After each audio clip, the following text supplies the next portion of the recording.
Bura bizim Tony Berlucci filialımızdır. Bu filialda hal-hazırda hər şey zərərindən satılır. Mağaza bağlanır deyə. Gördüğünüz bütün dərə ayaqqabılar cəmi 50 manatdır. İç çöl kompletlərdə, içliyinə qədər dəridir. Türkiyənin müxtəlif firmalarıdır. Tuçinadır, İlvidir, Tony Berlucci'dir. Hamısı Türkiyə istehsalıdır və hamısı təmiz təbii dəridir. Tək qiyməti 50 manat. Həm sport modellər, həm klassik modellər.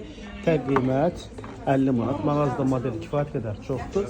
Kişi modellər də var. Kişi modellər də 50 manatdır. Botlar isə 60-70 manat civarındadır. Uzun botlar 70 manat, kısa botlar isə 50 manat. Baxın, üzr istəyirəm 60 manat. Gördüğünüz bütün botlar tək qiymətdə 60 manatdır. Və burada bizim uzun botlarımız da var. Onlar isə 70 manatdır. Gördüğünüz kimi. Uzun botlar ise 70 manatdır. Mağaza yerləşir 8-ci mikrorayon Cəfərxandan küçəsi. Və kişi modellərimiz var. Burada kişi modellərimiz də tək qiymətdir. Baxın, Maria Muzuri modelidir. 50 manat.